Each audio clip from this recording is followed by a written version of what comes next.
Angry scenes yet again on the streets of Yangon. It's not bringing down the generals that gets people demonstrating these days, but disputes over land grabs and the need for the constitution to be changed. But as you've probably guessed, all is not as it seems. Everyone you can see here is a policeman, and this is part of a course in crowd control being run by the European Union. We are training bounces. It's just to, when there is too much pressure on the line of the police, they moving forwards, very dynamic. So to remove the demonstrators, that they go back and that they have a little space in front of the line. So push forward in a relatively non-violent way? A non-violent way, yeah, that's for sure. Over the course of the next year, nearly 4,000 policemen will be taught about bounces, crowd dynamics, and crucially, when and how to use force.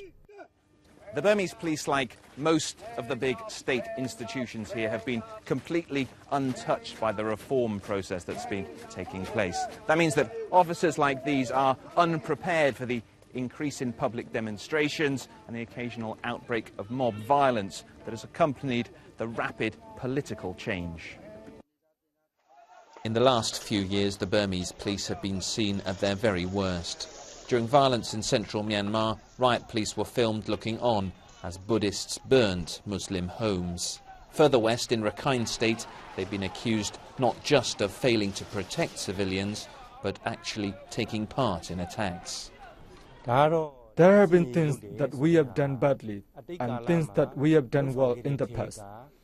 This sort of training helps us find our weaknesses and correct them, and can improve all aspects of the way we operate. And we get this a lot in the UK, when we get protesters. Donors like the EU know that after 3 dramatic years, many believe that reforms have now stalled. Myanmar's democratic spring may be followed by winter, not summer. We have come here because there was a momentum. So the EU came here when there was a transition. We have decided to lift the sanctions. We have decided to reinstall a preferential trade treatment. We have given political support. We are giving financial support. All this is, of course, on the assumption that the transition continues.